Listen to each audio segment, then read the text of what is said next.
Hello everyone, welcome to Indie Broods. तो कैसे हैं आप सब लोग? तो why is breast milk the best milk? Breast milk को लिक्विड गोल्ड भी क्यों कहा जाता है फॉर बेबीज? बेबीज के लिए WHO भी रिकमेंड करता है कि 6 मंथ्स तक एक्सक्लूसिवली बेबीज को बस ब्रेस्ट मिल्क पे रखा जाए। इवन आप भी इसे रिकमेंड करती है। आप अरविंद केजरीवाल? नहीं, आप मतलब अमेरिकन एसोसिएशन ऑफ पीडियाट्रिक्स। तो अमेरिकन एसोसिएशन ऑफ पीडियाट्रिक्स भी रिकमेंड करता है कि 6 मंथ्स तक बच्चे को एक्सक्लूसिवली सिर्फ माँ का दूध ही दिया जाए, किसी भी तरह का पानी या कुछ भी और नहीं दिया जाए। तो अगर माँ का दूध इतना ही अच्छा है तो हम ये भी डिस्कस करेंगे आज की इस वीडियो में कि आप ऐसे कौन से उपाय कर सकते हैं जिससे कि ब्रेस्ट मिल्क प्रोडक्शन और अच्छे से हो और इंक्रीज हो फॉर योर बेबीज। और हम वीडियो के एंड में ये भी डिस्कस करेंगे कि मेरा पर्सनल एक्सपीरियंस कैसा रहा अबाउट ब्रेस्ट फीडिंग। अब 6 मंथ्स हो चुके हैं तो मैंने क्या क्या एक्सपीरियंस किया, मैंने क्या क्या किया ब्रेस्ट मिल्क को प्रोड्यूस करने के लिए ज़्यादा से ज़्यादा, वो सब मैं आपको आज की इस वीडियो में ज़रूर दिखाऊंगी। तो मेक श्योर कि आप ये वीडियो पूरा एंड तक ज़रूर देखें। पर उससे पहले अगर आपने चैनल को सब्सक्राइब नहीं किया है तो चैनल को जाके सब्सक्राइब करें और हमें इंस्टाग्राम पे भी ज़रूर फॉलो करें। तो चलिए शुरू करते हैं आज का हमारा ब्रेस्ट मिल्क का वीडियो।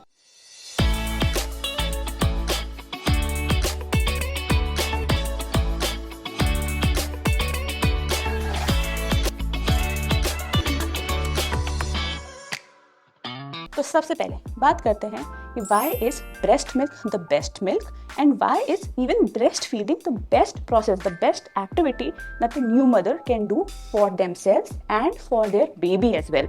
तो चलिए बात करते हैं। तो पहले तो ब्रेस्ट मिल्क जो आता है वो फ्रेशली प्रिपेयर्ड होता है फॉर द बेबी, एकदम फ्रेश प्रोडक्शन होता है, उसमें कोई भी इन्फेक्शन के चांसेस बहुत ही कम होते हैं। बहुत ही अलग केसेस होते हैं जिसमें थोड़ा बहुत इन्फेक्शन हो जाता है, बट जनरली और हमेशा ही ब्रेस्ट मिल्क एकदम ही फ्रेश होता है एंड बहुत ही अच्छे से प्रिपेयर्ड होता है for the babies and it is at the very right temperature. आप अगर बॉटल से फीड कराओगे तो बॉटल को आपको स्टेरलाइज करना पड़ता है, सैनिटाइज करना पड़ता है, उसको अच्छे से सुखाना पड़ता है एंड आप जब उसका फॉर्मूला मिल्क बना रहे होते हो तो वो पानी भी सही टेम्परेचर पे चाहिए होता है। तो आपको ब्रेस्ट मिल्क में ये सारी कुछ भी चीज़ें नहीं करनी होती है, बेबी डायरेक्टली सक करता है ब्रेस्ट मिल्क। दूसरी चीज़, ब्रेस्ट मिल्क इन्फ्यूज होता है वो सारी न्यूट्रिशनल वैल्यू से, प्रोटीन से, विटामिन से, फैट से, जो कि आपके बढ़ते हुए बच्चे को चाहिए होता है। अब आपने नोटिस किया होगा फॉर्मूला मिल्क में क्या होता है कि अप टू 6 मंथ्स एक स्टेज का फॉर्मूला मिल्क आता है, फिर उसके बाद स्टेज 2 आता है जिसमें थोड़ी सी वैल्यूज़, न्यूट्रिशनल वैल्यूज़ चेंज हो जाती है क्योंकि 6 मंथ्स के बाद बच्चे को थोड़ी हायर न्यूट्रिशन चाहिए होती है, राइट। पर ब्रेस्ट मिल्क में कुछ भी नहीं होता है, वो बच्चे के साथ अपने आप को खुद ही चेंज कर लेता है एंड वो सारी न्यूट्रिशन उसमें खुद ब खुद आ जाते हैं। जितना फैट चाहिए होता है, जितना न्यूट्रिशन चाहिए होता है, विटामिन चाहिए होता है, प्रोटीन चाहिए होता है, वो अपने आप वो बच्चे के हिसाब से अडेप्ट कर लेता है। प्लस एक और चीज़ आप खुद से नोटिस कर सकते हो या जान सकते हो कि मदर खुद का मिल्क अपने ही बच्चे को पिला रही है, तो ये जाहिर सी बात है कि वो मिल्क आपके बच्चे के लिए कस्टमाइज्ड मिल्क है, आपका ही मिल्क उसके पास जा रहा है, तो उससे बेटर कोई भी और चीज़ नहीं हो सकती। तो ये तो हो गया कि ब्रेस्ट मिल्क के फ़ायदे क्या क्या हैं। नेक्स्ट हम डिस्कस करेंगे कि breast feeding in the process कितना ज़्यादा फ़ायदेमंद है आपके लिए और आपके बेबी के लिए। तो जब आप ब्रेस्ट फीडिंग करवा रहे होते हो तो आप बेबी को क्लोज रखते हो अपने पास, बेबी आपको स्मेल कर सकता है, फील कर सकता है, टच कर सकता है। तो इससे क्या होता है, आपका और बेबी का बॉन्ड बहुत ज़्यादा अच्छा होता है, इंक्रीज होता है, मदरहुड का एक्सपीरियंस बहुत ही ज़्यादा पॉजिटिव और रिच होता है। तो ब्रेस्ट फीडिंग प्रोसेस, एक्टिविटी अपने आप में ही बहुत ही प्यारी और होलसम प्रोसेस होता है। उसके बाद ब्रेस्ट मिल्क और ब्रेस्ट फीडिंग जब बेबी कर रहा होता है तो आप मदर बहुत ज़्यादा कैलोरी वेस्ट करते हो, जिससे कि बहुत ही ज़्यादा आपको ये फ़ायदा होगा कि आप अपनी प्री प्रेगनेंसी फेज़ वाले वेट में बहुत ही ईजिली जा सकते हो, आप कैलोरीज ज़्यादा ईजिली बर्न करते हो। उसके बाद एक और फ़ायदा ये होता है कि जब ब्रेस्ट फीडिंग करवा रहे होते हो आप तो ऑक्सीटोसिन नाम का एक हार्मोन रिलीज़ होता है। ये ऑक्सीटोसिन हार्मोन, इसको हैप्पी हार्मोन भी कहते हैं। तो ये ऑक्सीटोसिन हार्मोन क्या करता है, आपके यूट्रस का साइज़ जो कि इंक्रीज़ हो जाता है ड्यूरिंग प्रेगनेंसी, वो हेल्प करता है कि आपका यूट्रस का साइज़ वापस से हो जाए आपके प्री प्रेगनेंसी फेज़ में। तो ये भी बहुत अच्छा और बहुत बड़ा बेनिफिट है।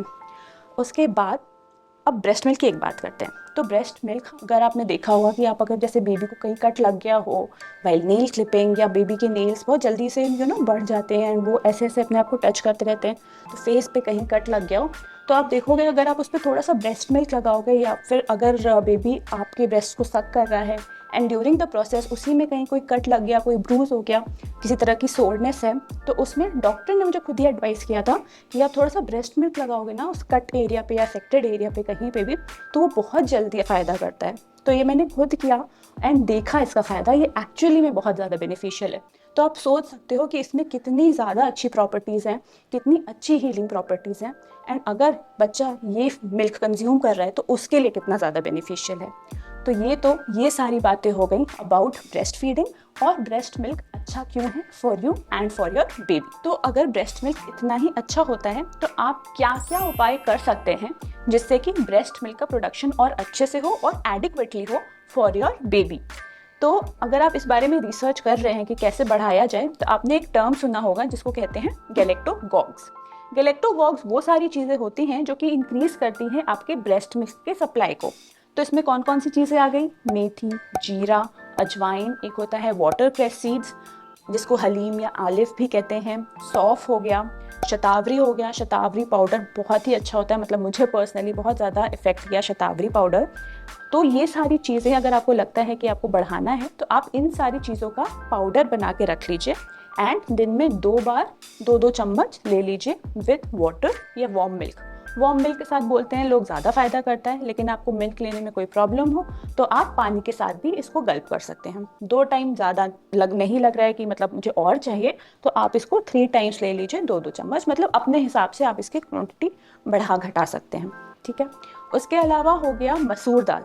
मसूर दाल जो है बहुत इफेक्टिव होती है, तो उसको आप एज अ दाल, मतलब नॉर्मल जैसे हम दाल प्रिपेयर करते हैं आप वैसे ले लो, या फिर उसका चीला बना के भी आप ले सकते हो। तो चीला मुझे बहुत टेस्टी लगता था तो मैं वो लेती थी।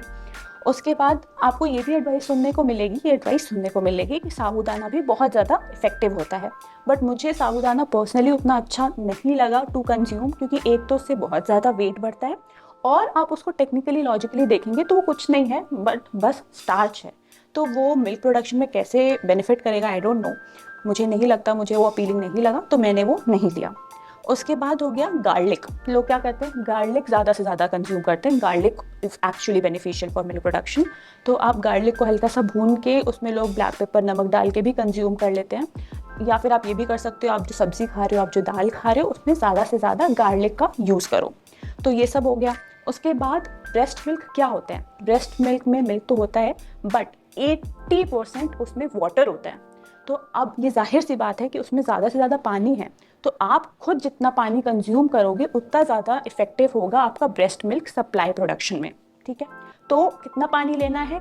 मिनिमम आपको 5 लीटर्स ऑफ वाटर कंज्यूम करना है इन अ डे।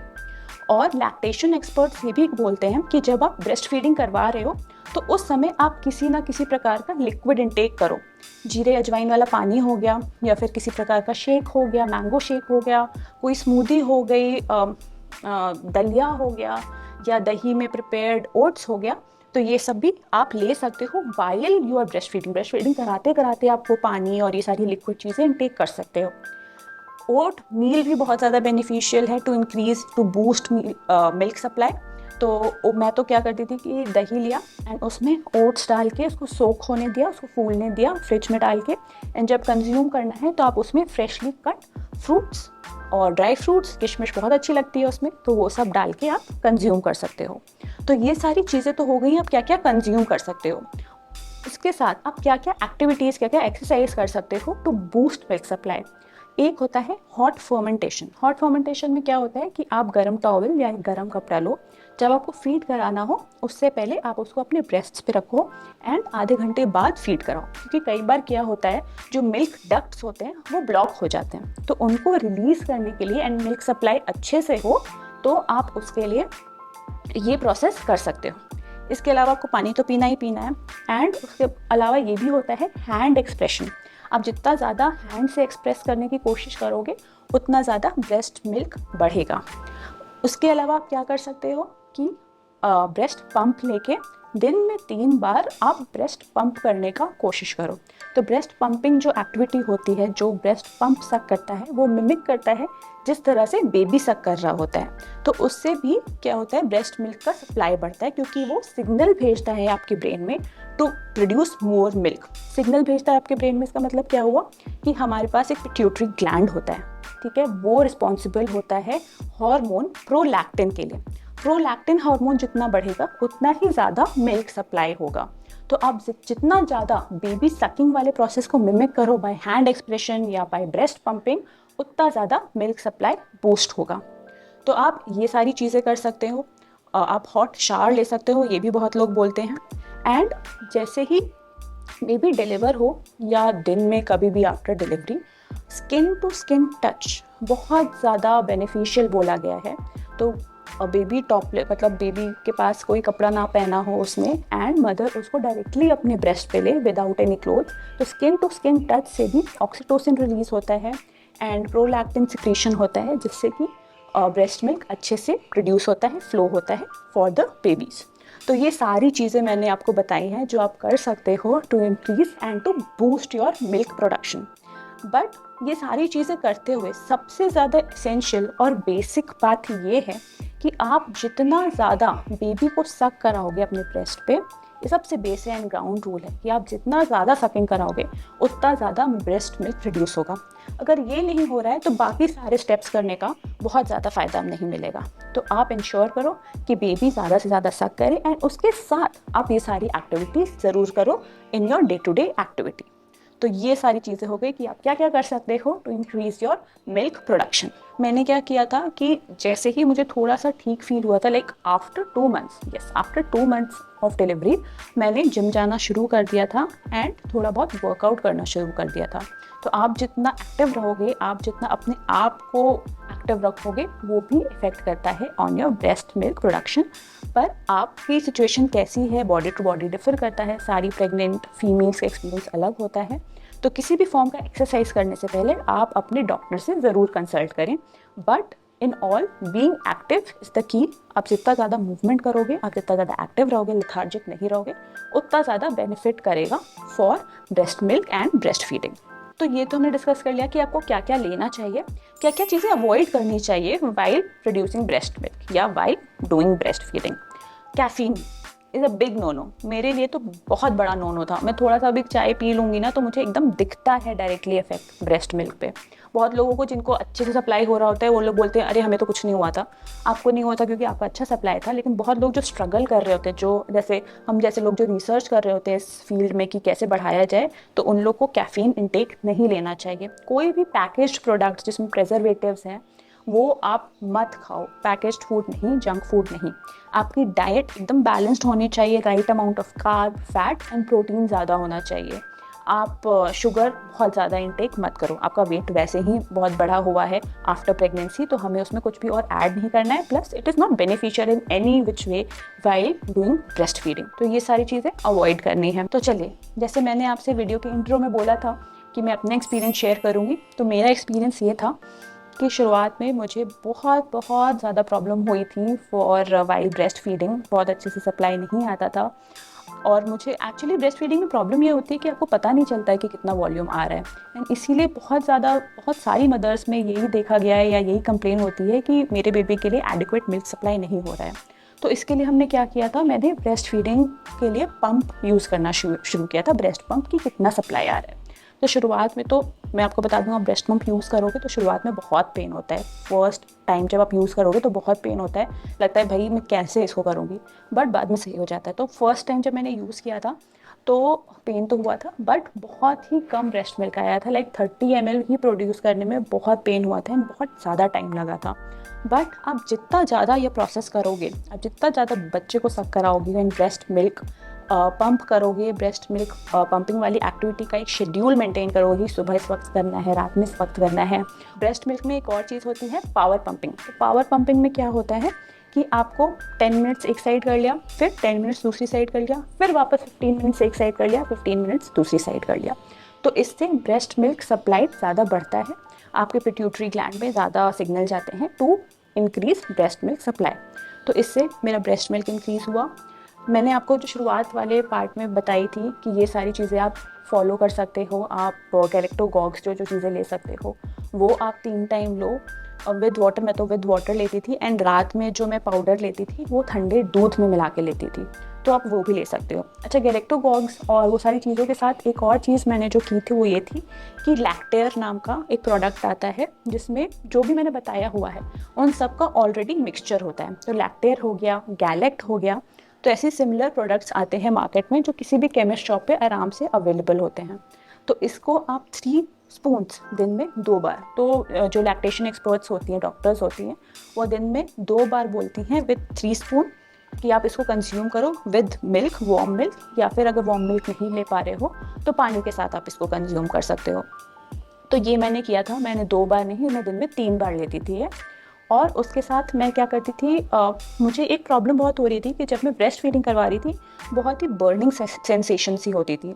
तो उसके लिए डॉक्टर ने मुझे विटामिन ई प्रिस्क्राइब की थी, और ब्रेस्ट मिल्क इंक्रीज करने के लिए मुझे फेन्यूग्रिक सीड का ऑयल, जो कि होता है फेन्यूफिट नाम की एक कैप्सूल आती है, वो कंज्यूम करने को बोला था। तो मुझे उससे भी बहुत फ़ायदा मिला था। तो मैं दिन में 2 बार ये विटामिन ई और ये फेन्यूफिट कैप्सूल कंज्यूम करती थी पानी के साथ। उसके अलावा आप क्या कर सकते हो, जो मैंने किया था कि बॉटल, जिस बॉटल से आप पानी पी रहे हो, क्योंकि 5 लीटर वाटर का गोल मीट करना होता है, तो बॉटल ली एक आप ही के लिए, उसमें जीरा डाला, अजवाइन डाला, एंड उसी पानी से आपने, मतलब उसी बॉटल से आपने 5 बार वो उसको कंज्यूम कर लिया। तो जो भी आप पानी पी रहे हो आप वही वाला पानी पी रहे हो। अच्छा, इसमें एक और चीज़ होती है कि आप वही बॉटल यूज़ करते रहोगे तो उसमें थोड़ी महक सी आ जाती है, तो अगर आपको वो अवॉइड करना है तो जो भी आप पानी लो उसमें आप थोड़ा सा जीरा अजवाइन डाल के रखो एंड उसको कंज्यूम करो। वाइल्ड ब्रेस्ट फीडिंग मैंने क्या किया था, जैसे कि मैंने बताया कि आप mango shake, Apple shake, banana shake, किसी भी तरह का शेक पी सकते हो, दही ले सकते हो, पानी पी सकते हो वाइल्ड ब्रेस्ट फीडिंग, तो उससे भी बहुत ज़्यादा फ़ायदा होता है। मसूर की दाल का चीला मैं लेती थी। तो ये सारी चीज़ें मैं करती थी, एंड ये भी इंश्योर करती थी कि बेबी ज़्यादा से ज़्यादा सक कर रहा है, तो इससे मेरा ब्रेस्ट मिल्क इंक्रीज़ हुआ एंड मुझे इससे फ़ायदा मिला। बट ये सारी चीज़ें मैं आपके साथ डिस्कस करती हूँ, उसके साथ ये बोल देना चाहती हूँ एक डिस्क्लेमर कि बहुत सारी ऐसी फीमेल्स होती हैं, बहुत ऐसी मदर्स होती हैं जो ये सारी चीज़ें बहुत ही रिलीजियसली फॉलो करती हैं, बट फिर भी ब्रेस्ट मिल्क उतना एडिक्वेटली नहीं होता है। तो उनके लिए मैं ये बोल देना चाहती हूँ कि इसमें स्ट्रेस लेने की कोई बात नहीं है। अगर आप स्ट्रेस लोगे तो ब्रेस्ट मिल्क पे डायरेक्टली इफेक्ट होगा, ब्रेस्ट मिल्क जितना भी हो रहा है वो भी नहीं होगा। तो आप डॉक्टर से एडवाइस करो, आप उनसे पूछो कि मैं टॉप फीड कितना दे सकती हूँ, उसका शेड्यूल बनाओ, एंड जितना भी हो रहा है ब्रेस्ट फीड, अगर आप 1 बूंद 2 बूंद थोड़ा भी जितना भी करवा पा रहे हो बेबी को, उतना ही कंटिन्यू करो एंड हैप्पी रहो।